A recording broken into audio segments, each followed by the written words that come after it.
Spoiler alert. I mean, honestly, if you listen to this podcast, spoilers. Spoilers. The Master, what a wonderful line where he says, I don't know what I'd be without that noise.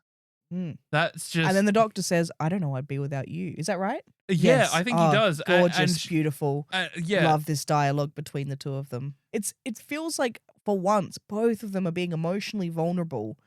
Not totally, but more than ever.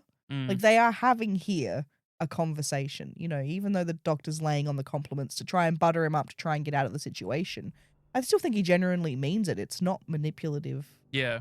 You know, and that line, I don't know where I'd be without you.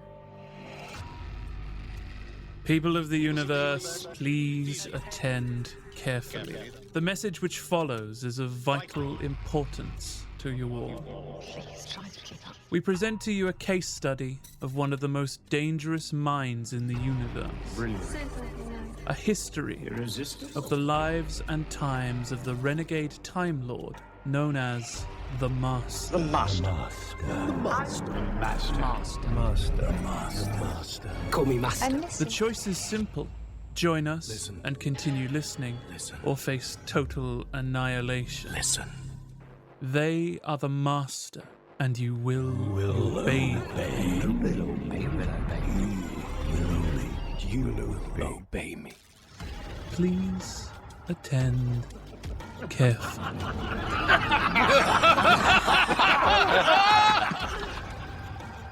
Hello and welcome to Please Attend Carefully, the Doctor Who podcast about the most magisterial of malefactors. I'm Ciarán. I'm Amber. And each episode, we bring you a chapter from the lives and times of the renegade Time Lord known universally as the Master. Today, we will be looking at The End of Time, a 2009 TV story written by Russell T Davies, and The Unwanted Gift of Prophecy, written by Richard Dinnick and part of the Myths and Legends anthology from 2017. Amber, can you tell us about The End of Time? This episode's great because it feels like an old Please Attend Carefully episode. The End of Time. It's the return of the Saxon Master. Oh, we're back, finally. Yeah, and he's kind of pulled into this plot. This isn't a master plot. He's sort of dragged along to this alien technology that he then bends to his will and ultimately uses to make the entire planet himself and then bring about the return of Gallifrey and Rassilon. Like, right? This isn't a plot. No, this isn't his. I mean, he's just taking advantage. He's just out surviving and vibing in the Wasteland, and then he's airlifted into the plot, literally. Just side note here, I watched the Doctor Who Confidential. Mm-hmm. I watched Doctor Who Confidential. Russell T Davies wrote in the script helicopter, and he actually is. Apparently, Russell T Davies has this habit of saying, just writing in the script what he really wants, which is, you know, insane, like a helicopter or, you know, 50 ninjas, things like. And what episode do 50 ninjas appear in, Ciarán? No, that was just an example. Although there are a large number of ninjas in Tooth and Claw. Right. Yeah. So maybe that was scaled down from 50. I don't know. I'm sorry. I utilized hyperbole, Amber. But no, apparently he just writes the things that he wants, and then it's up to the producers to like work out what it is. 10 ninjas. Yeah, it's like when Stephen Moffat apparently used to write in the script Murray Gold to write a song here. Great. Yeah, that sounds good. That's like with the Interstellar Song Cost. Now, Murray, treat this with respect. Dugga-doo, dugga-doo, dugga-dugga-doo. It's still in my head. Anyway, okay, so The End of Time. Yes, which opens with, I've written here, Welsh Rassilon. But we don't know what's Rassilon yet. The end of time itself. Sorry, that was a bit too Welsh and less Timothy Dalton. But okay, Timothy Dalton is great in this. So he's like, I suppose it's not really a master thing, but Timothy Dalton is doing this sort of narration over what's going on, which is kind of diegetic, non-diegetic. I'm not really sure what he's meant to be doing. Yeah. He's basically telling us that everyone is having bad dreams, and Wilf is one of the people who's having bad dreams. Yeah. And we see that it's of a green filtered laughing Saxon Master.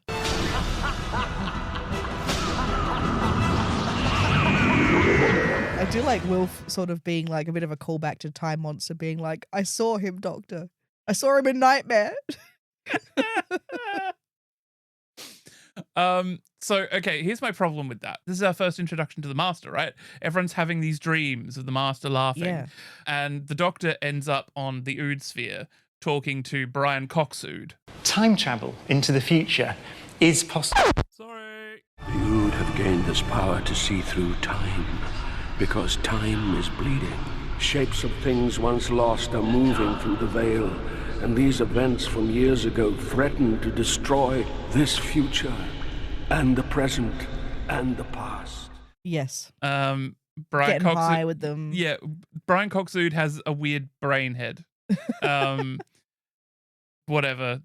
Anyway. We never touch on why the Ood have accelerated Yeah, no, it too doesn't. quickly. That's just Yeah. Russell T Davies and I think we got this from his most recent seasons, he's leaving at this point. This is his last episode. He's out. Stephen Moffat's in. My God, is Russell T Davies just throwing stuff at the wall to be like, you guys can have this for free if you want it for later on. You can talk about all this stuff that I'm going to throw at the wall. Well, my problem with this bit is that the Ood say that everyone in the universe is having bad dreams.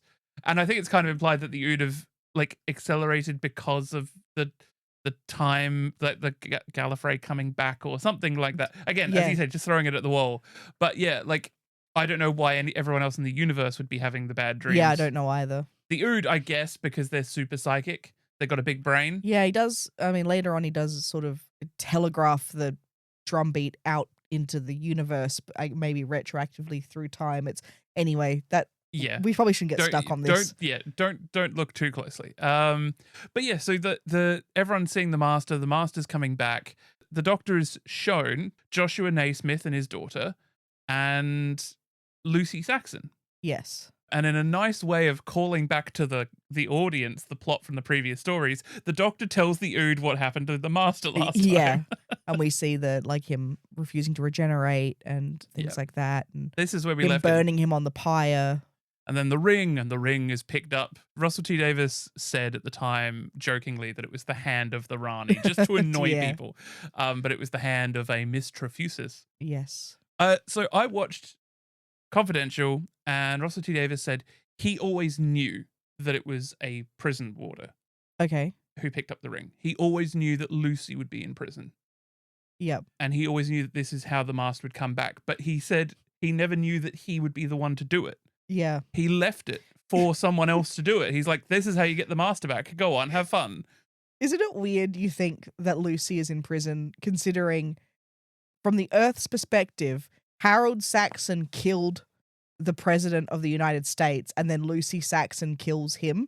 And it's like, I don't think we jail the president of the US's assassin's killer. Well,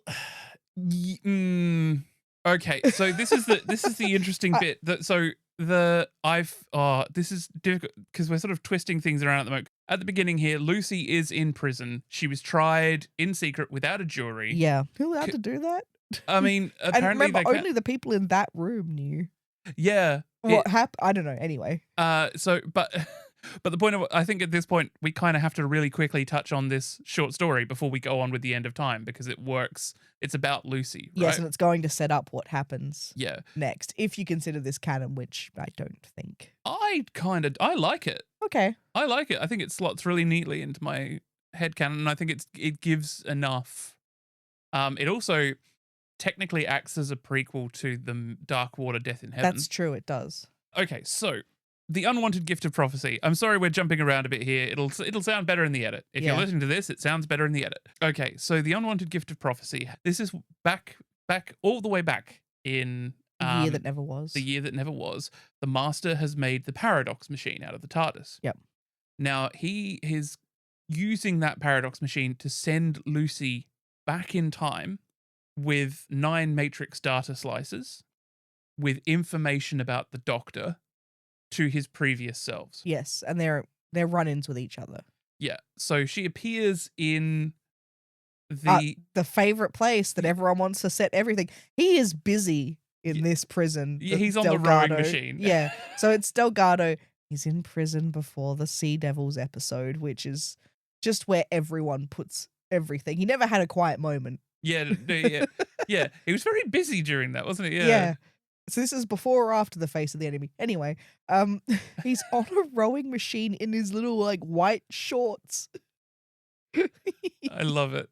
So Lucy's there and she's like, I have information for you. This is information about the Doctor. 9 data pads. Yes. There's 9 of these. There's 9 of these Matrix data slices. They have all of the Doctor's information. All we want is like what she wants. All we want is use of your TARDIS. Only when you're not using it. Yeah. Yeah. And she said, it is the ultimate timeshare situation. Yeah. That gag. Bet they were proud of that. Yeah. I love that the Master, Delgado Master, is immediately like, no, obviously not. This is my favorite gag in like it is a great joke in the whole thing. She offers him the Matrix data slices and she says it contains information. He says, what? The Dark Scrolls, the electronic book version? Yes. I laughed so hard. So basically he thinks that she's been sent by the Doctor to get information off him.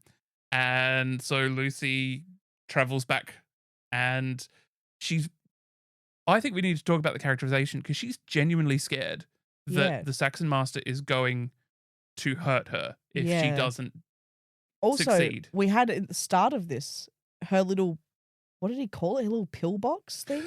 Yeah, that was terrifying. It's just, he's given her this pillbox that is just full of different antidepressants. So it's citalopram, escitalopram, fluoxetine. Yep. And he calls it her Smarty pillbox or something. The serotonin Smarty box. Yeah. So she's just eating these antidepressants like candy. Which I guess sort of, it explains her state in the end of that book. Not book. In the end of that, yeah, she's just sort of all over the place.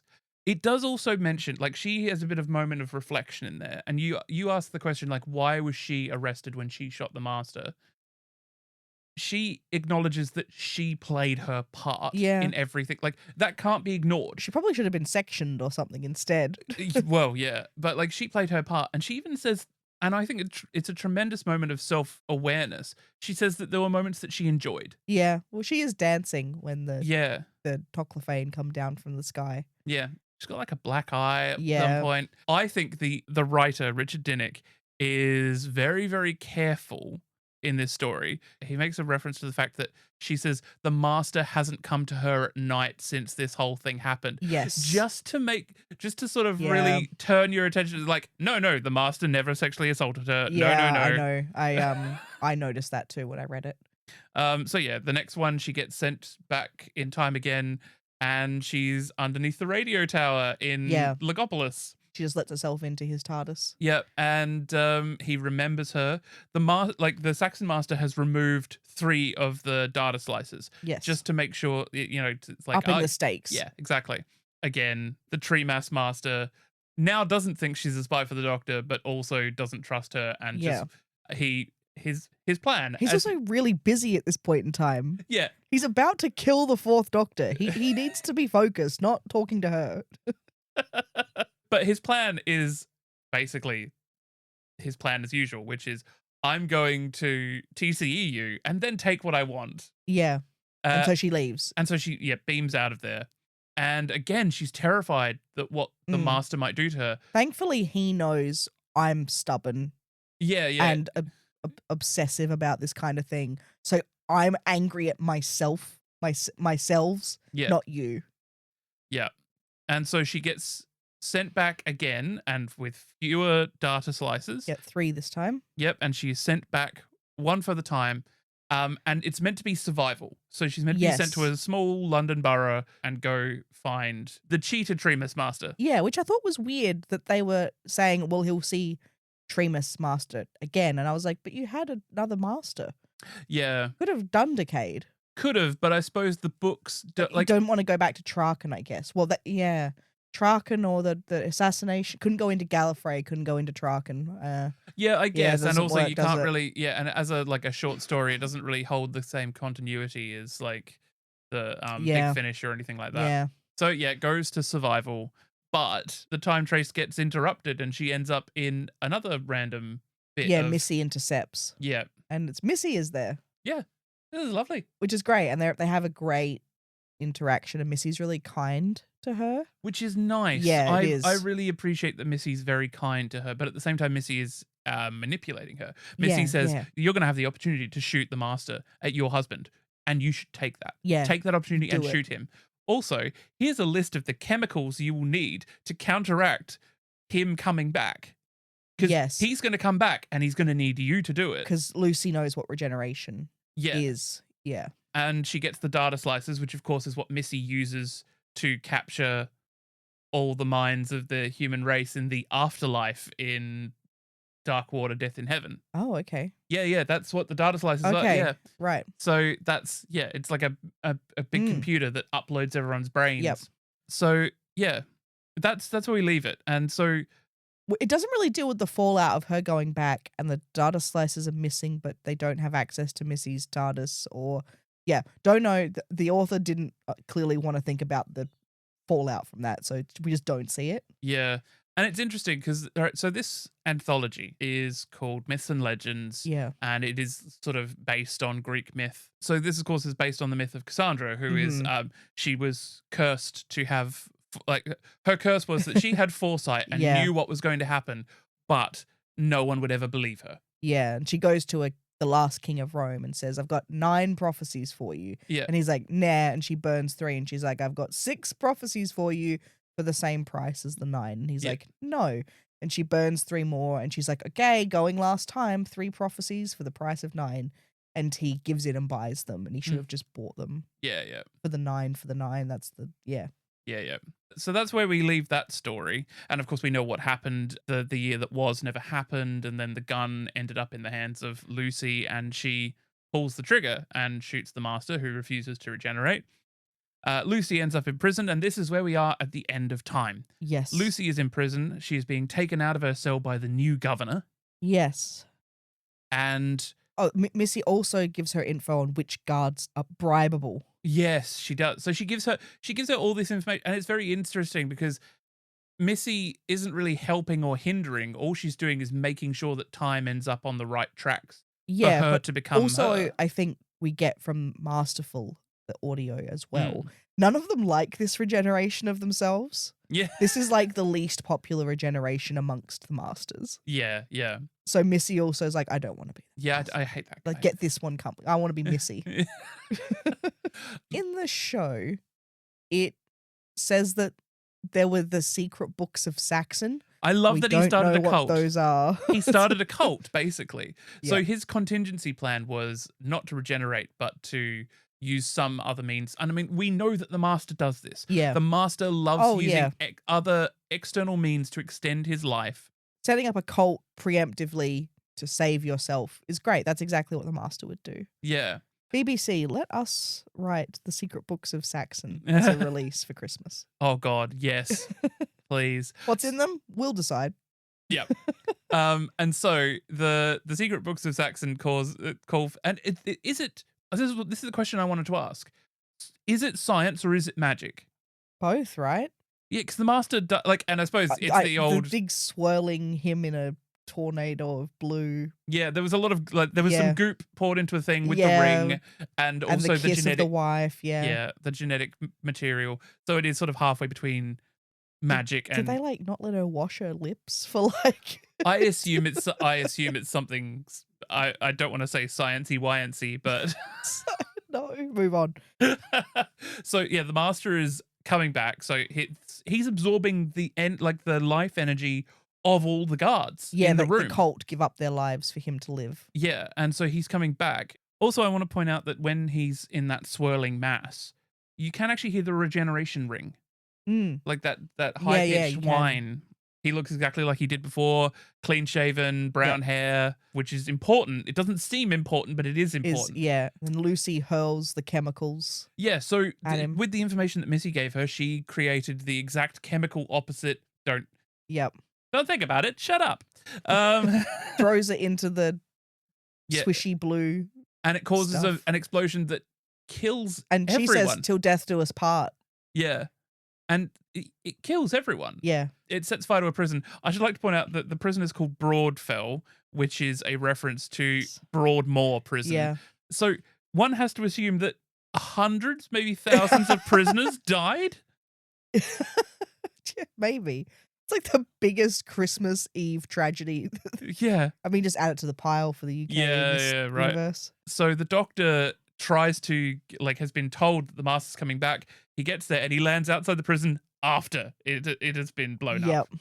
And it's been destroyed. And then we get we see security footage from the Naismiths who have been watching, and they see someone survived. There's like a shadow runs past a security camera across the road. So the next we see of the Master, he's blonde. He's blonde. He's wearing tatty clothes. Scraggly beard. Yeah, that he hasn't really shaved. Yeah, he's got a 5 o'clock shadow. Oh, he's probably got like a 2-day shadow if nothing else. So I always assumed that the Lucy interfering with his explosion is what caused his hair to lose all its color and to sort of corrupt him. But Russell T Davies actually wrote in his book. It's called The Writer's Tale. Yes. He actually wrote what happened between the prison scene and the Master appearing in I'll call it the Wasteland because that's what they call it. Yeah. So this is from Russell T Davies' The Writer's Tale. The scene that he couldn't write, but he wanted to. Yeah. So I think the Master should disguise himself. He could dye his hair blonde in a public toilet. He's scrubbing away at the sink. That puts in mind an Orton-esque post-watershed scene where the Master is dyeing his hair like a rent boy and a smart businessman comes in cruising. And the Master takes him into a cubicle and murders him, maybe after sex. That won't happen for obvious reasons, but I thought of it anyway. Why do I think of things that will never happen? Oh, and he could grow a beard, and then he really is the Master. Yeah, that could work. And somebody could still say, "You look like the Prime Minister." Yeah, I get that a lot. Nice. What a crazy insight into a Doctor Who scene. I don't think any Doctor Who writer has probably ever put down that explicit. Yeah. That's what's in his mind about what happened between these two scenes. I think that's crazy that, I love it. It's the kind of thing that, I don't want in my Doctor Who, but I love the thought that an official writer, showrunner was like, yeah, that's my headcanon. I like to believe it. I think looking at the scenes that follow, that, we just didn't see that. I like to think that happened. Yeah, definitely. That is my headcanon. I like to think that happened. After watching, Confidential, Russell T Davies seems to talk a lot about things that he has had in his head that he's never put in the show, that in his head he knows happens. Yeah. Like he talked about the fact that the Time Lords come back in this, that the Time Lords we've been told have been dead for 5 years, right? Every single episode, the Time Lords are dead, the Time Lords are gone. Russell T Davies said that when he started the series, he knew that the Time Lords had turned into corrupt warmongers. Yeah. He knew from the start. Yep. I think that's a pretty easy way to go. Yeah. With that, I think that's a great clear vision that a showrunner should be having. Yeah. Thinking 5, 7 years ahead. Where is my show going? What am I going to do with it? Yeah. What's interesting? What reflects the times? I think that's really good. In terms of the ultimate enemy, I thought for the 10th Doctor, it was always going to be the Time Lords. It's funny because when I handed this script in and it had bad Time Lords out to destroy the end of time, a lot of people in the office were shocked. They're going, "Oh my God, we thought the Time Lords were lovely."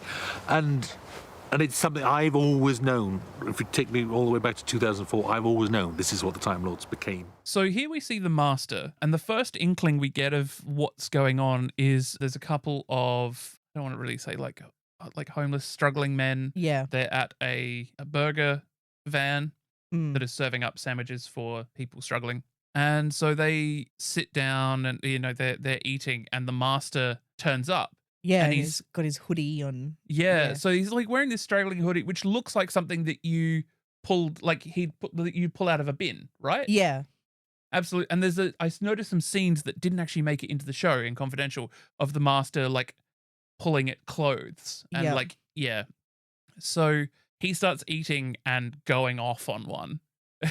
Yeah, he starts and he like eats the hamburger. I think we're meant to feel like he's eating it super quick. Yeah, yeah. Like not He's- just like human levels of quickness, but like devouring it really, really quickly. He is like a man that is in the desert and he's just been given a glass of water. It is Yeah. just going straight down. Yeah, this is a really cool modern decade.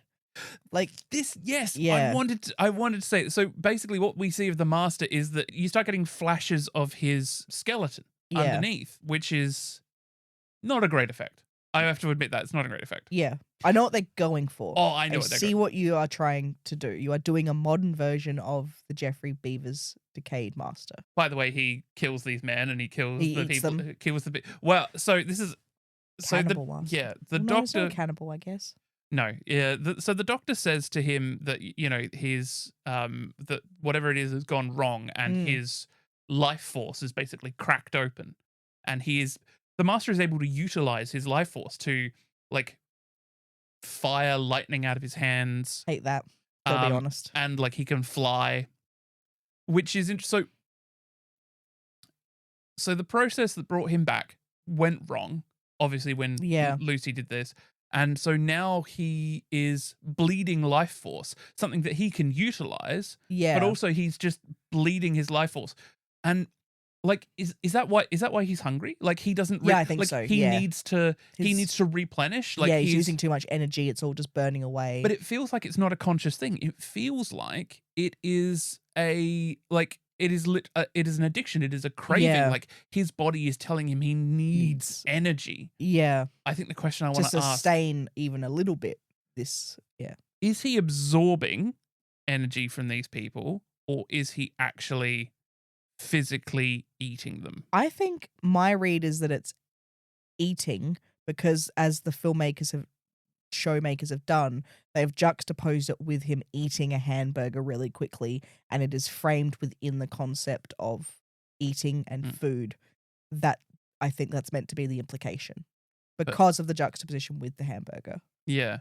And he seems to be struggling with these sort of animalistic urges. He's just, Yeah. I am so hungry. Yeah. But at the same time, the people in the hamburger van are skeletons standing up with their clothes on. I love that. Great gag. I think it keeps it light. It keeps it Doctor Who. Yeah. It's scary without being horror. Yeah. But like you would say, he's eating people. Like he is physically Eating. biting into them and eating them. Yeah. Yeah. Okay. But so But like, in a perfectly that- PG way. yeah, but in a PG way. But yes, he has literally sucked everything out of them. All that roasting meat, cakes of red wine, hot, fat blood food, pots, plates of meat and flesh, and grease and juice, baking, burnt, sticky, hot skin, hot, it's so hot. Stop it. Slice. Stop it. It's mine, it's mine. Eat it. I do love when he's talking to the struggling men. He laughs when the other one says that he looks like Harold Saxon. Yeah. And he does call himself, well, I am a master of disguise. I loved that. I love the interaction with these guys. Like, and you get to see how much he's struggling, and he's sort of bipolar in this bit because he wants to find the doctor. Like he bangs Well, the drum to get the doctor, but he does also tries to he- like cover his scent. Yeah. Does he want to find? I guess he does kind of. He's taunting the doctor. Yeah. I But in the scene before, he's literally getting the smell of the burger, Yeah, rubbing it rubbing on it, himself. so It's like, he can smell me. I need to stop him being able to smell me. Yeah. Yeah, I have a note here because the doctor does show up at this sort of, I don't know where we're on some kind of weird industrial Yeah. just Like construction warehousing, yeah. sort of area. I do love that the doctor is like desperately running to find him, and I just have so many notes that I wrote by hand for this are just like they're desperate for each other. My favorite line, can I just quickly, my favorite Yeah. line is when he goes up to the burger van and she says, "And what can we get you, sir?" And he says, "Everything. Yeah. I want everything." So the doctor shows up because we aren't talking about the Doctor. The Doctor's been having a side thing with Wilf. Mm. Well, not yet, actually. Not like that, but not yet. So the Doctor finds the Master and starts chasing him through this wasteland and gets intercepted by Wilf and the Silver Shroud. Yes. His cohort of other pensioners. And they stop the Doctor from chasing the Master because they interrupt and... Yep. Again, it's adding lightness to that episode. Yeah. That's what they're there for. Also means that we're not jumping to the conclusion of them finding one another. Yeah, exactly. But also Russell T Davies said he thought it was hilarious that like Jack he's just like, I wrote that Jack spent hundreds of years waiting to find the Doctor, but these guys found him in an afternoon. Yeah. He's like, it's the fate thing with Wilf. Small side tangent. Wilf is, I think, one of the best companions of all time. Oh, absolutely. And it's, again, like Nyssa, wasn't meant to be a companion. Yeah. Like, he's only a companion because the actor who played Donna's dad sadly passed away. Yeah, so they made it. Yeah, so, and then they're just like, well, what if we get Bernard Cribbins back and make him her granddad? Yeah, change his name from Stan to Wilf. Yeah. There is a great... So we get a weird mid-episode voiceover that makes it feel like it's the end of the episode, but it isn't. But it's just that it's going from Christmas Eve to Christmas Day. Yeah, because it's with the king in his counting house. Yes, I wrote it down here. The Empire of Dust and Ashes. Oh, a madman sat in his empire of dust and ashes, which is beautiful. And the following line, not knowing the glory he would achieve. Oh, like that's fantastic for the Master. See, Russell T Davies talked about the fact that in Sound of Drums, that two-parter, the Doctor and the Master are meant to be sort of mirror images, but like the Master is wearing a suit, but it's a black suit, and like they're both young and fit, and like that sort of polar opposite. Like one's got a sonic screwdriver, the other one's got a laser screwdriver. They've both got companions, whereas in this they are more distinct opposites. Yes. So like the Doctor is, you know, well dressed. He's got his family. He's got Wilf. He's got friends. Whereas the Master, someone who started very high in Time Lord society, is now the lowest you can get. He is homeless. He is alone. They are both running out the clock, though. The Master is dying and decaying, and the Doctor knows he's going to die soon. Yeah. So it's still nice having that theme. Yeah. That similarity between the two of them. The words of Russell T Davies, a magnificent Time Lord reduced to a wretch. Yeah. They call him that. No, they call him diseased later. Yeah. But yeah, he is. Albeit a disease of our own making. I like that so the Doctor finds him in the dark in this wasteland. Yeah. And we get probably, one of the best Doctor Master sort of scenes where they're finally allowed to be very vulnerable physically and mentally with each other. It's a very dramatic scene. They aren't just standing guffawing at each other from across trying to one-up each other. They're both on the floor. They're both on the ground. And what I love in this scene is, so the Master is, you may remember him being, psychotic in The Sound of Drums. In this, he is actually insane. Like he is struggling with obviously internal things, but also he's off the leash. Like he is completely, the leash will come back into it in a minute. But what I love in this scene is a bit where he's going off and the Doctor says something and the Master just goes, what? Like, and you can just see clarity in his eyes for just a moment. He's just like, that was such a stupid thing to say. I'm just like, what? I've written here, one of the things he says is, I had estates, which is as you say, reduced to nothing. Yeah, we used to run through the fields of red grass. In my father's estates. And things like that, yeah. I won't say the name of the mountain because I'm sure it's where you were tending carefully. Oh, it isn't? Oh, okay. It's Mount Patrician. Oh, great. Then I've written in giant capital letters here, and I'm sure a lot of people listening will know exactly what I'm about to talk about. It's the forehead touch. Oh, the forehead touch. It's... we weren't really starved of any kind of queer content in the 2000s and before, in that I have written, oh my god, they're touching their foreheads together. Like, that just really sums up the leaps and bounds we've made in the past, 15 years. Yeah, seeing as I was watching Rogue the other day. Yeah. Yeah. Yeah. Whereas in this, it's like, oh my god, their foreheads are touching and they're communicating with one another through their thoughts. Which, so you have to say, this is a beautiful thing. Like, so the whole sound of drums thing it's served its purpose now, so it's gone. So we don't, and it was never mentioned before. I like that the Doctor basically admits that he's been humoring the Master this whole time. Yeah. That he believes that the noise doesn't exist. It's not real. Yeah. It's not real. There is no sound of drums. It's just the Master being You're insane. Yeah. But then the Master and the Doctor touch foreheads, and the Doctor's like, "Oh no, that's not meant to happen. That's not real." He physically pushes back. Mm-hmm. And I love the reaction of the Saxon Master just being like, oh my god, you heard it, and just screaming like, it's real, and he jumps away. Don't like that he jumps away. Yeah, but I just sorry, there was a line just before that I realized I wrote down. Is a bit like the Doctor's just like, you don't have to do all of this. None of this. You don't have to do anything. And the Master just goes, I'm so hungry. Yeah. Like, as if it's just like, no, that's the totally reasonable reason I'm doing this. But yeah, the drums they're getting louder and the Doctor can hear it, and the Master has validation, Amber. Yes. The Master feels validated. And yeah, unfortunately he leaves the conversation by jumping away with his electricity powers. His life force thing. He's flying like Iron Man, which I think is actually a very I think that was I think that was what they were referencing at the time. If you look at the timing, Iron Man had come out the year before. And then he literally gets airlifted out of there by the Naismith's private army. Yeah, so the helicopter was not a helicopter, it was a crane. It was a crane with a searchlight and a red light.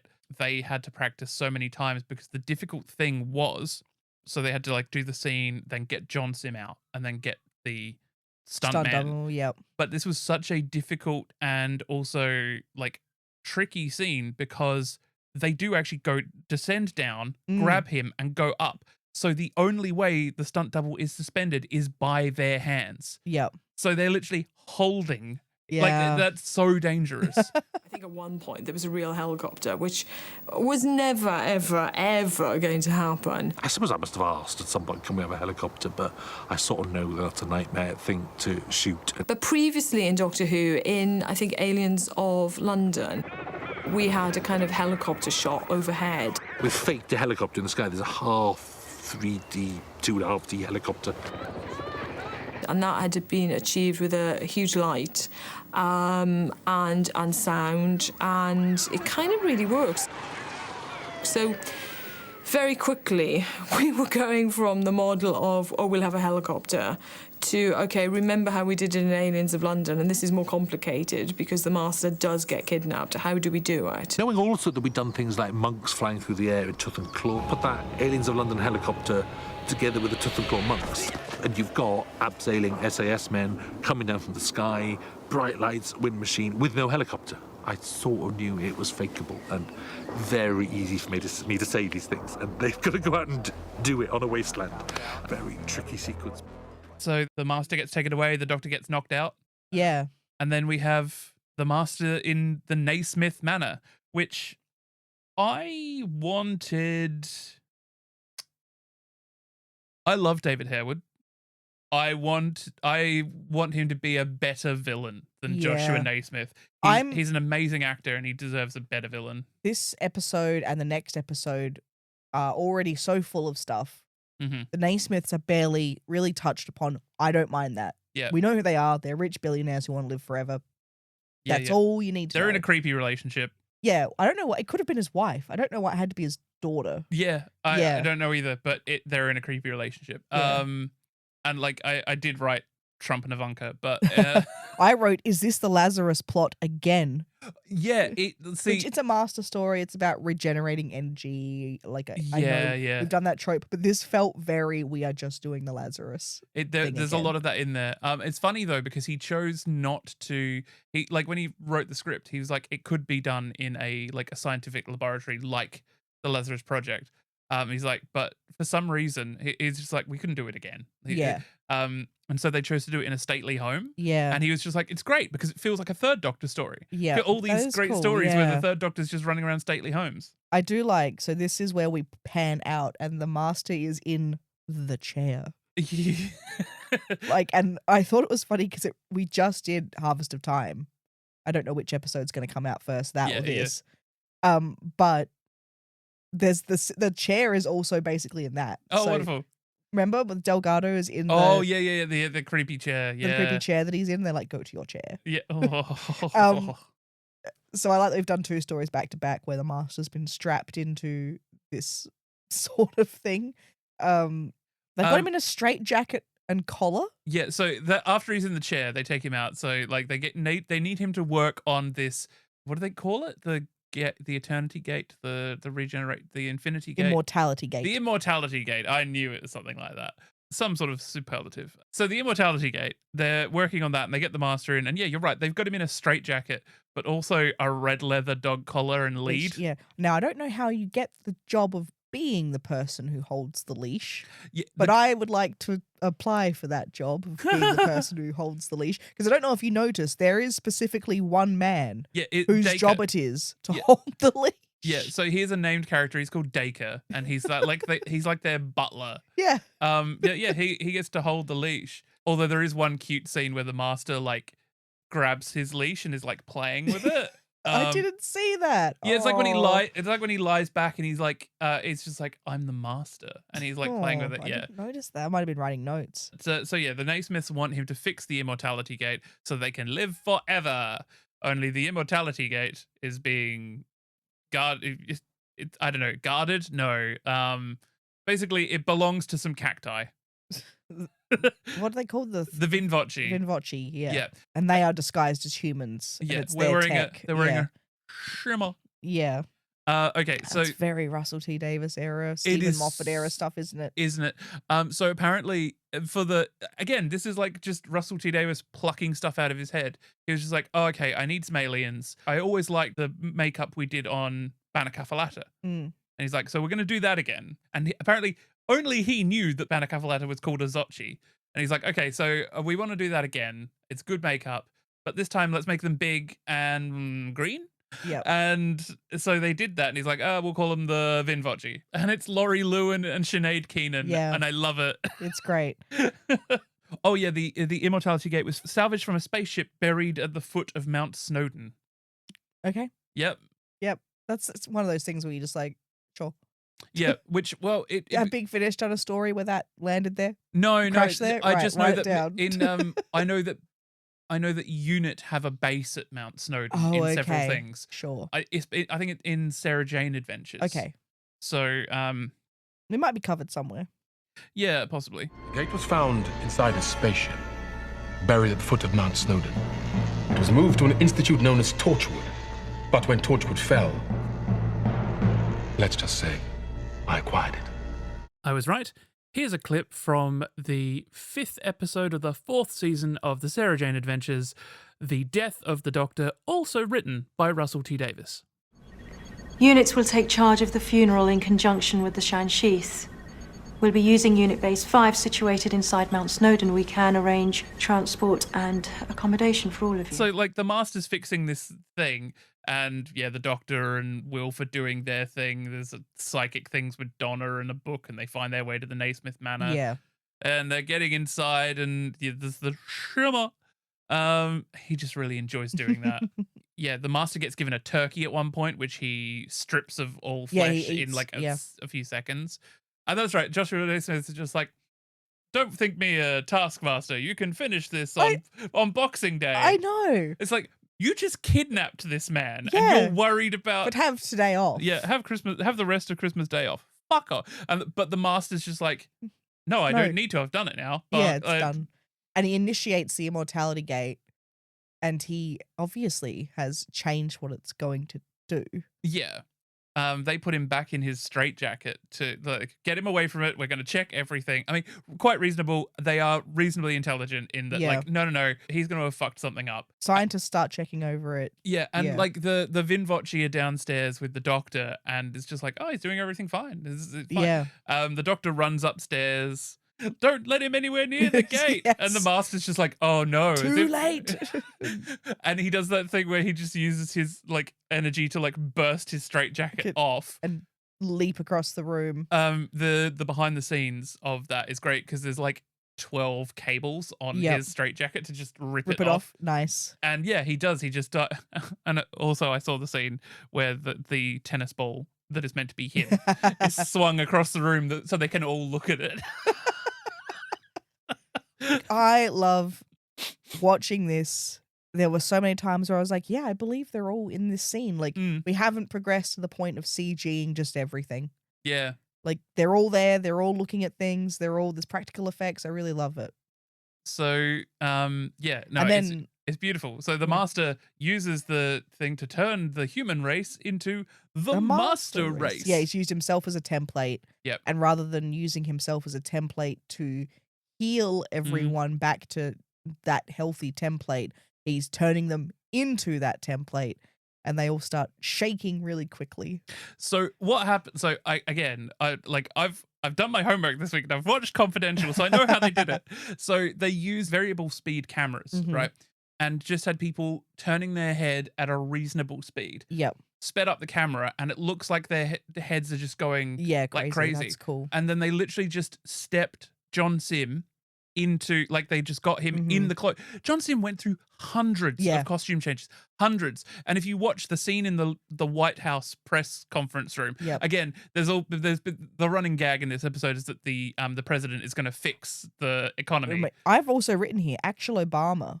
Not that it's actually Obama, but they are also using a real president. Oh, that they're using a real president. I see. Yeah, I see what you mean. Yeah, a mate, because the guy in Sound of Drums, President Bush. Winter. Yeah, like, you know, it was So I thought it was interesting that they were actually using Obama. They rarely use real people. In their. Because it dates it, I guess. I guess, but it also makes it a bit more realistic. Yeah. So the scene with the White House press office, they literally sat him in each chair in turn, going back with a green screen behind each one, with each person. They did, I can confirm that so they had an idea to use a John Simm mask, but they found that John Simm was just too good. Basically, so it's just easy. But I can show you the mask. Just to... Oh God! Gobsmacked when I first read "The World Turns into the Master." I thought, oh my God, I can just see technically how difficult this is going to be, and how much replication we're going to need to do, and how much green screen. I've got to say, it was much worse than I even feared on that first reading. Neil Gorton's team did make us a mask. Steph's gonna find out now. It's literally easy. We had the oh my God! I only saw once, and freaked me out. It's because of the grin that they've all got. Oh my God, that's awful. I mean, it looks amazing, but it's awful. Yeah, it looks like him, but in an uncanny valley. Why does the mask look so good and the action figure looks like fucking shit? The worst figure of all the figures is that this master. Write in and tell us, and if you know Alduar, tell him we want a word. So I got a couple of things with everyone turning into the master. Somewhere the spy master is locking himself away in a bunker, so he doesn't have to deal with the world. This time of day. Oh my God! Yeah. What year was this story? 2007? No, 2009. 2009. Christmas 2009. Fuck. What fucking acting from the emo kid in the purple top? It's so bad. So bad. It's just like, he's in my head. Just yelling up at the sky.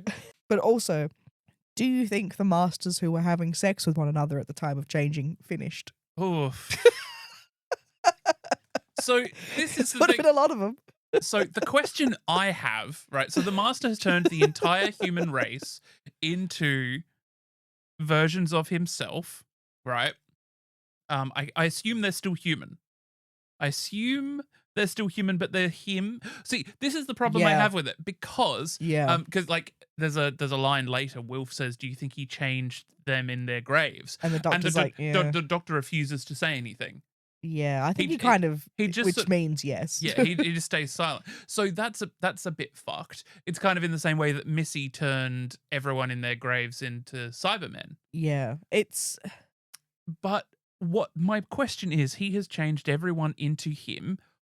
How is he the prime That's- master? my question too. Yeah, Like, what is stopping them taking over? What is Yeah. keeping each and every one of them in place and serving or him? leaving the planet immediately. Yeah. Quick, get them off, get them out of here. Yeah, We got to get out into the stars. Yep. We can sacrifice several thousand to leave Earth. We don't need all of us here. yeah. Just split, like But like, why is not there are a number of them, and why are they not all? Yeah. If they're all Out for human, themselves. that would make sense. Yeah, So there's like the Time Lord one, There has to be a hierarchy, and then the rest of them are all so they can't all be identical. human. I guess that would be the most convenient way to say it. Yeah, Is they are humans that have just been changed to his physical template. yeah. But that does not and make his them. mental template. And I assume, but the thing is, they have the drums, and like they can all Yeah, that's psychically, true. they can all psychically communicate. So Yeah. like, it is weird. Like, what? It's keeps- convenient for the narrative. It's plot device. Yeah. Yeah, and of course that is the end of part one with the dun dun dun dun dun dun dun, Well- like all the masters and And the end of part one is them revealing that Timothy Dalton is Rassilon. they reveal that he is the president of Gallifrey. Well, yeah, I yeah, suppose. he is not revealed to be Yeah. Rassilon, and in fact, he is not even credited as Rassilon. He is credited as Lord President. as Lord President in Yeah. both episodes. But the Doctor does name check him as Rassilon, Yep. which gave Big Finish so much to work with. Yeah. So we head into part two. We head into part two. Now the Doctor's in the chair. The Doctor's Yes. the Doctor's in the strappy chair, and Wilf Although I've has written- been tied up. I have written here because it opens with the War Council of Gallifrey. Mm. And I've written, I want Gallifrey dining chairs. I want a table with like little cutouts Yeah. for me to sit. So, got I all have a around me. Question. Yeah. This episode's going to be long. It's fine. So are these events concurrent with the 50th? Like, because they're saying it's like the last days of the Yeah, war. It would be. So there's a line in the the Day of the Doctor where the general is talking to the War Council. He says, "Damn the High Council, they've got their own plans." Right. Which is this. Yep. Rassilon, when he finds out, they're like, who what's going on? Who's Mm. doing this? And he finds out it's the Doctor. And I just have written here Rassilon being like, I am sick of these two twigs. Yeah, because they've got like, what is it, the Soothsayer or something? Yeah, from Khan. And they call it, they're like, she does look like, is she from Khan? Does it I think that's what it's meant to be, right? Yeah, I wasn't sure whether she's from Yeah. Khan or whether because she also is kind of like the Soothsayer in the Rebos operation. Yeah, because I have this prophecy that one of them like gives to Rassilon. They're like, it's the enmity of the ages. And he's And they're like, just oh, like, the oh. Doctor and the Master. It's those two again. Can I ask a question? This is also via Callum. Sure. How does Rassilon know who the Doctor and the Master are? Okay. So, obviously Rassilon knows who the Doctor and the Master are because of what happened in the Death Zone in the Five Doctors. Okay, is that his? That was our question. Is that his only canonical meeting with them? I mean, depends how much you like Big Finish. Okay, Yeah. that was my other. Okay, so question. in Big Finish, basically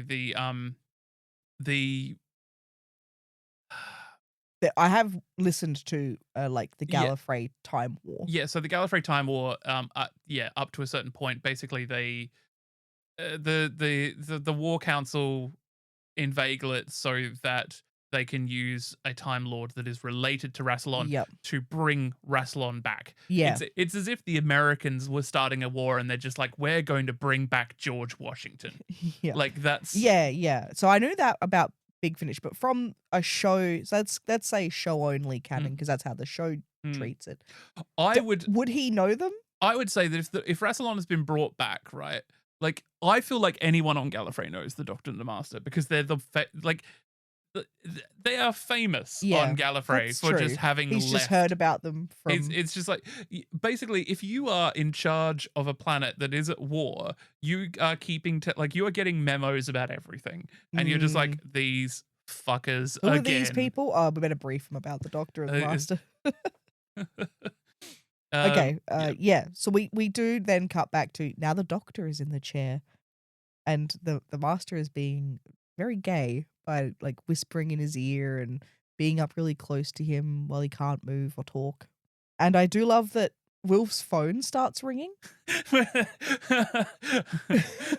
Everyone on the planet is me, and I'm not phoning you. Yeah, I love when he runs over and he's just going over Wilf, like, you know. Grabs the gun. Good man. Yeah. Yeah, Wilf has a gun. By the way, we haven't even mentioned the fact that a woman keeps appearing to Wilf and telling him to do things. Oh, we can maybe talk about that at the end. Sure. I love the look when the Master answers the phone and Donna's on the other end. Something happens and it knocks out the Saxon Masters that are chasing Donna. What? And I love the look that the Saxon Master gives the 10th Doctor, like, what the fuck have you done this time? And the Doctor looks so smug. He and gives I have a tiny wink. Yeah, and I've written here he puts the wink in twink. Oh God. I liked the fact that so again, we've got these human masters that are possibly the Master, but they say when they're after Donna, they say they're hungry. Yeah. So are they going to start eating people too? Like, yeah. I think there's a darker undercurrent to this story that if you tap into it is a bit creepy. Yeah, only the Master has the hubris enough to think that he could control a planet full of himself. This is one of my favorite lines ever from all of Doctor Who. I just love it. And he just goes up to the Doctor and he's like, tell me, where's your TARDIS? Like, I don't know why. I just love the delivery of that line. I've written just a bunch of notes here that I'm not sure exactly where they turn up. But like the Doctor calls the Master a genius, stone cold brilliant. Yeah, that's here. And the Master, what a wonderful line where he says, I don't know what I'd be without that noise. That's just... And then the Doctor says, I don't know what I'd be without you. Is that right? Yeah, yes. I think he does. Gorgeous, beautiful. Yeah. Love this dialogue between the two of them. It feels like for once, both of them are being emotionally vulnerable. Not totally, but more than ever. Like they are having here a conversation, you know, even though the Doctor's laying on the compliments to try and butter him up to try and get out of the situation. I still think he genuinely means it. It's not manipulative. Yeah. You know, and that line, I don't know where I'd be without you. We could travel the stars. It would be my honor. Because you don't need to own the universe. Just see it. To have the privilege of seeing the whole of time and space. That's ownership enough. Would it stop then? Noise in my head. I can help. Don't know what I'd be without that noise. Wonder what I'd be without you.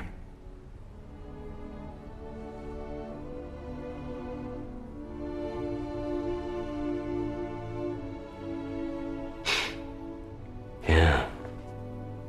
The Master starts going skeleton again, and the Doctor says, you haven't managed to stabilize your body. And the Master gives these great lines. This body was born out of death. All it can do is die. Yeah, beautiful. There's some fantastic dialogue in this section of the episode.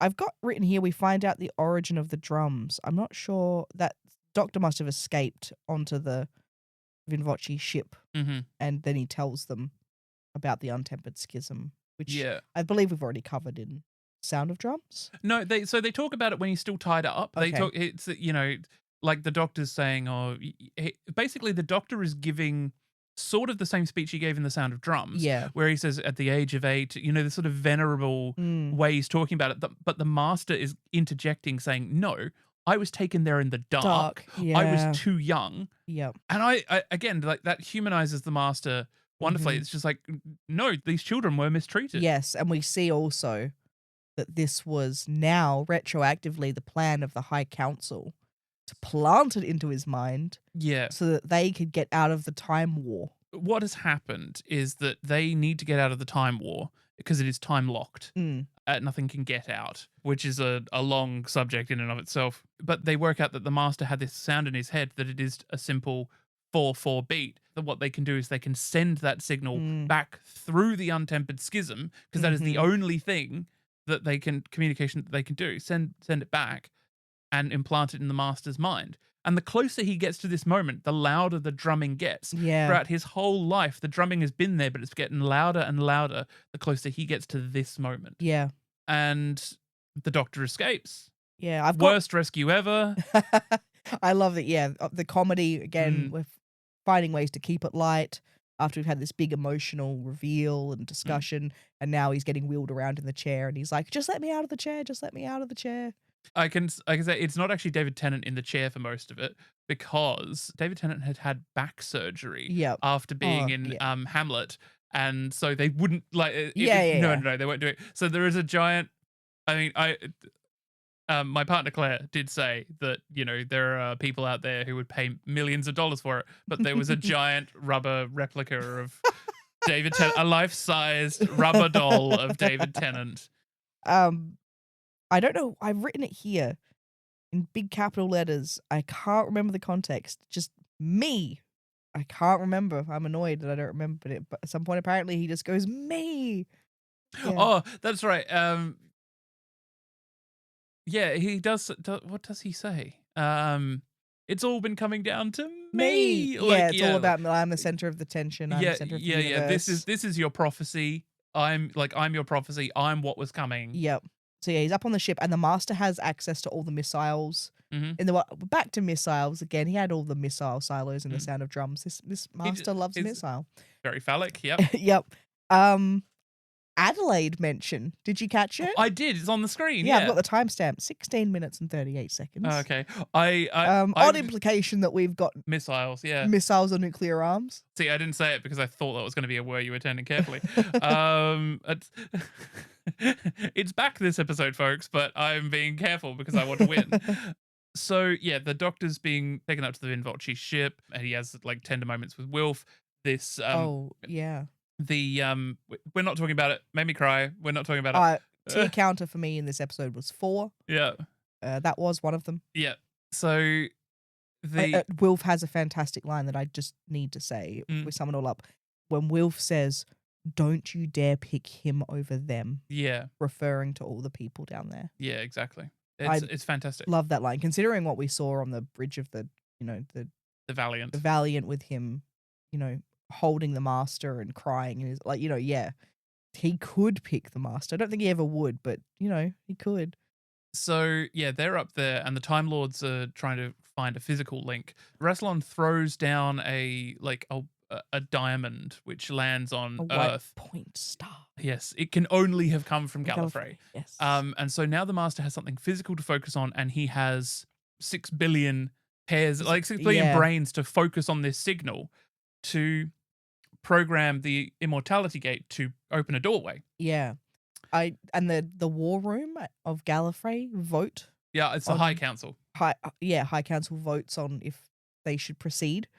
And 2 of them vote no, and this is just a weird law. They stand as testament to the weeping angels of old. So weird. I feel like that's just a love letter from RTD to Stephen Moffat. Yeah. That's just him being fun. But the thing is, we know one of them is this character that's been returning. Who's the other one? Well, I think they just wanted balance, one on either side. Yeah, but so it's it's said by RTD, but there's no contextual evidence that this is the Doctor's mother. Yeah. Who it is? It would have been really, if you wanted to push that angle, if you wanted to do more, it would have been good to have had the Master's mother be the other one. Like to sort of whatever this is. Yeah. Like, it's such a weird thing to set up in a finale when you're leaving. Like, this isn't. And of course, he leaves it. He says he leaves it ambiguously, but again, like, it's like his mother. But then, like, you've got the fans out there who are just like, oh, it's Romana, or it's Susan, but they would say it was. Like, we've never done a subtle nod to a companion returning. No. Like, no, it would be pretty. Yeah. Yeah. Anyway, we could. That's so what yeah, all getting that's what we cut get out from the for Time Lords. extras. Yeah. And of course, Rassilon has this gauntlet, which appears several times. They never really say what it is, but I always assumed that the gauntlet was a visual context clue of this is the hand of Omega. Yeah. This is the tool that can That's what I always rewrite, thought too. can rewrite matter. Yeah. And that's what I thought, but no one has ever actually said it, even though it's appeared in several stories now. Mm. So I don't know. In my head, I always call it the hand of Omega. So when the Doctor finds out that the Master is opening a bridge between Gallifrey Mhm. and Earth, he kicks the Vinvoce ship into gear and is like, "Nope, got to stop him." Yeah, Gotta and get we down have our there. Star Wars moment. Yes, with Wilf and the other Vinvoce. Yeah. on the turrets. Again, I believe that they're physically in those turrets. They Looks are. real. Yeah, like it They looks are. It's real. real. It looks fantastic. It's not CG'd. I love it. Yeah, it's beautiful. And then the Doctor does something I don't think it really works on a physics level, where he pilots the ship straight up and then gets out a hatch and falls. And, Yeah, he falls onto a floor, which this is not the through a right. glass window. Yeah, this is not the right time to bring up the floor, but I'm going to have to. So it looks marble, right? Uh-huh. They made it themselves. And it Okay. is MDF painted to look like marble and then inlaid. It looks amazing, right? Wow. That's Good job on them. You fucking didn't need to do MDF. that, but okay. Yeah, it's Wow, beautiful. Great. But yeah, so he lands on the floor and he's incredibly badly injured. Yeah, and he's standing between the Master and Rassilon. I mean, Now where he- to begin with this whole Yeah, sequence? so it's just him sort of going back and forth, pointing the gun either at Rassilon or at the Master. Yeah. Do you love how much the Master, the second the Doctor turns around to face Gallifrey, he's like, yes, Yeah.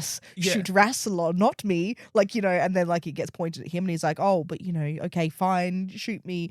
And then he points it back at Rassilon and the Master's like, oh, you could shoot him. Just that mugging. Mm-hmm. The second there's a chance he can get the Doctor to do something, he's seizing it. Yeah, it's such a charged scene. It's very emotional. There's tears in all their eyes. Yeah, well, except Rassilon. Yeah. And then, of course, you see the Doctor's mother, which sort of gives you the impression that, she's saying, no, turn around, point the gun the other way. And the Doctor does, as if he has this realization that he finally realizes what he needs to do. And he tells the Master to get out of the way. So he can fire at the machine. When he says that is- get out of the way, it's just so... Yeah, he pointing it at the Master and he just get out of the way. It's... Yeah, the Master's eyes are all glassy and it might be one of the only times we ever see the Master on the brink of tears. Well, yeah, because the Master, while this is happening, the Master's going through all the permutations in his head and he knows that if the Doctor did kill him, that would solve everything. Yeah. Because the link is in his head. And then, he jumps out of the way. Doctor shoots the machine that's doing the connection. Rassilon then says, you have chosen poorly and is about ready to destroy the Doctor. And then the Master gets up and says, get out of the way. Yeah. And he starts pulling on this reservoir of life energy and firing this energy at Rassilon. And so Rassilon and the Master and the Time Lords get pulled back into the Time War. I love that he's screaming you did this to me. Yeah. All my life.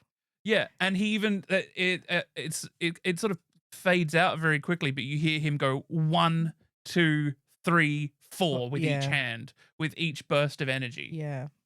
We didn't mention that Rassilon, their plan was to ascend beyond being corporeal. I mean, that's a Time Lord for you. The Master immediately is like, take me with you. Yeah.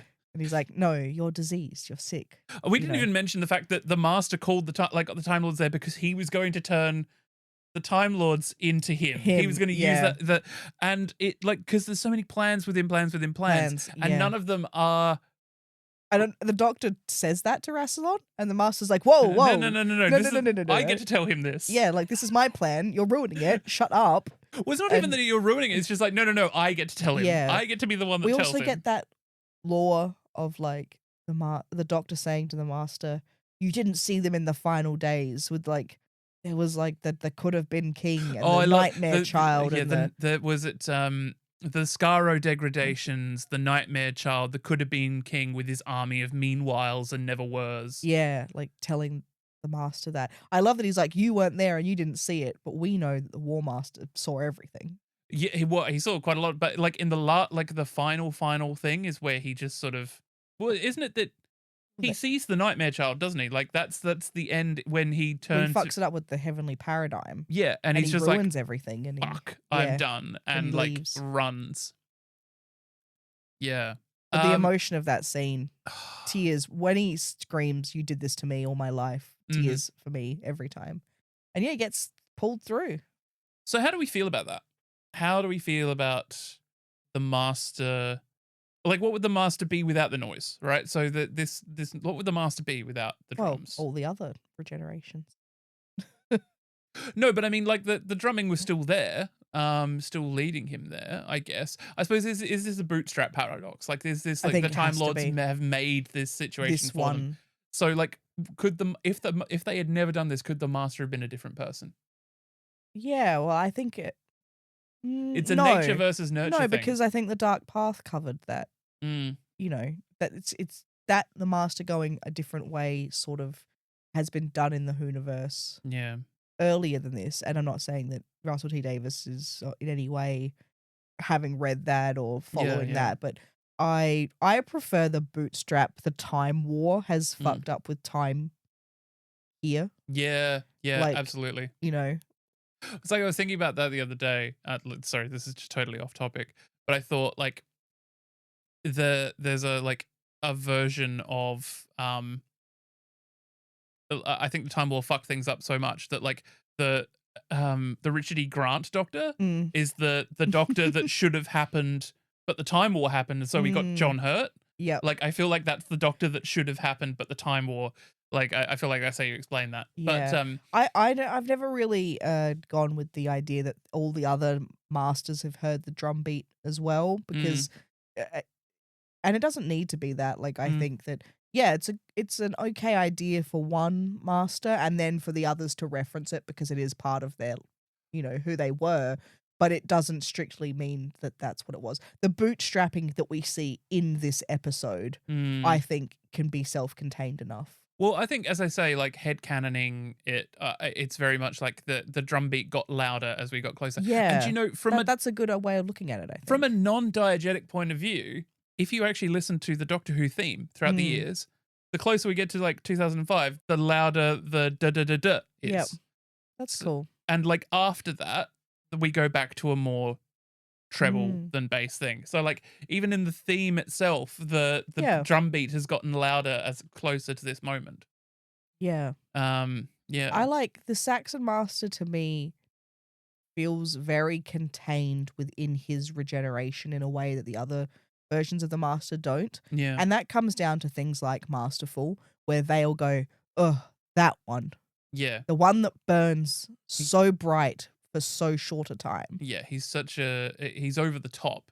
He's uncontrollable. Yeah, like the rest of them are all quite refined. This one isn't. Even when he's the Prime Minister, you know, he's very loud and obnoxious and at the forefront of things compared to his other versions.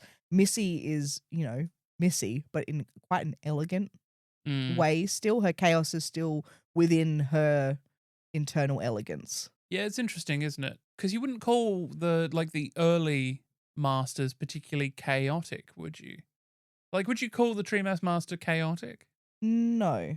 I don't think I would call him chaotic. I would say that he probably would thrive in chaos. But I also think that the cultural presentation of villains like this changed in a very short amount of time. The Joker, basically, in the 90s, changed how we perceive villains. So now they have to be sort of, there has to be some sort of psychological reason. They can't be just sort of Machiavellian anymore. Yeah, I think, we've kind of gone away from the Machiavellian villain a bit. We kind of like our heroes to be like that, you know? Yeah, you've got a point. So I think that the template of villain just changed in, you know, even if you think about the Bruce Master, that Master is also different to There's definitely He's suggestions of how he used to be. I like how I like how he's portrayed now.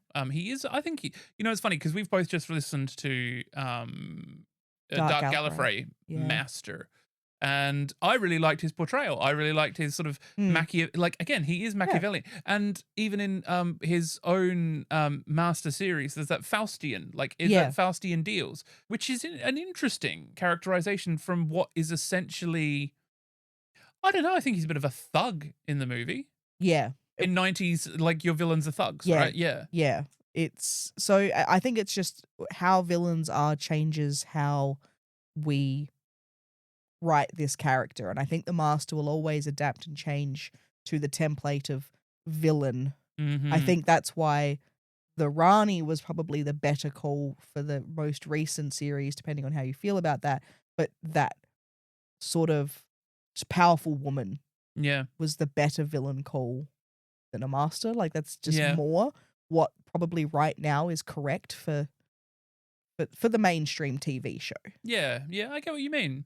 So I think the Master is an interesting character in that way, in that he will adapt to refer what we think villains, likable villains, look like. It's interesting you say that there's that sort of level of what people expect, and especially when you look at, I don't know, the Missy thing's an interesting thing, because I know there is a large amount of the there is a vocal part of the fandom who feels that the Spy Master has to come after the Saxon Master because they're so similar, as if that's got anything to do with it. But again, like the characterizations were written in such a way to be of their time, I guess. Like, I suppose when you write the Master as a foil for the Doctor, right? They can't be the same as your Doctor. No, exactly. Well, I guess they can. 3 and Delgado are very similar to one another. They are. And that's the thing. I think in the ending of this story, we see a sort of echo of 3 Gardo. Yeah, I think that the in this story, Simm and Tennant both have, as I said earlier, like, coming to the end of their life, desperation. They're both desperate. They're both willing to do a lot of things they might not normally do because they know that they can't. Like, Ten just wouldn't jump out of a spaceship wielding a gun into a domed glass roof any day of the week. He's just that desperate to do that. So they are quite similar in that it's just what's the end goal of the desperation. Yeah. You know, we see him save Wilf. That's what the Doctor chooses to do at the end of his life. Save one man. Because, you know, that's who the Doctor is. Yeah. There is a comic, we won't cover it, but there is a comic where he doesn't save Wilf. It's like an alternate timeline. Like the Doctor goes back through it. It's kind of like the Eighth Doctor's, in that he goes back through different snapshots of his life and sees where he could make the worst possible choice over the best possible choice. And for 10, it's not saving Wilf. Why have I not read this? Yeah, he leaves him in there. Okay, well. Yeah. Well, RTD said that he knew that this was always going to be the end of, he always knew that he would end the 10th Doctor with a big, the big fight, which would end, and then the 10th Doctor would be fine, and then it would always come down to him saving one life. Yeah. Because that's who the Doctor is. Yeah. He will choose to save one life over his own. Yeah. And I mean, look, that bit where just the Doctor thinks he's fine and the camera pans around to his face, and then you just hear the knock, knock, knock, knock. Ugh. Which, I don't know if people know this, Wilf has been doing all season. If you watch The Poison Sky, when Wilf is trapped in the car. Oh, he knocks on the... Amazing. To try and get the attention of those who are outside the car. So Wilf has been knocking. Whenever Wilf knocks on something, he knocks 4 times throughout the whole series. So yeah, this. I guess we're spending a little bit of time because this is like the last Simm. Apart from Masterful, this is Simm. We're done with him. We've done his other episodes. I will be willing. I want there to be big finish. It just depends on if John Simm's down for it. I mean, he did Masterful. But hard to say no to that. Hard to be the only one who doesn't do it. Well, I've heard reports that he did it and he didn't really know what he was doing. Yeah, I think you can hear that. I'm going to say that. Yeah. I think that's his weakest performance as the Master. Yeah. Which I get. If you're not a voice actor, I have similar thoughts about Sacha Dhawan. I haven't listened to all of his. I'm not saying I don't like it, but there are some aspects of that performance that I go, you need the visual side of it, I think. Well, yeah, like I think there are some masters like them who are visual, like they act visually. There is a lot to their mannerisms that needs to be done, and like whereas some characters can just do a voice and it works perfectly. Like Missy can do everything with her voice. Yeah, she's like really fantastic Michelle Gomez at capturing that. Just manages to capture it with her voice. But then again, she's not a very over the top physical actor. Yeah. When in the show, there's a little bit of dancing around and things like that, but nothing really big visually. Yeah. So yeah, this is the end of the Saxon Master for us, which is sad because I mean I cried 4 times in this episode. I love him, but yeah. So yeah. Well, we will get to Masterful one of these days, and that'll be we final will. form. That'll take a lot. Yeah, I feel like that'll have to be like a double episode or something, or even like a triple. 3. I think we should just do it per master plotline.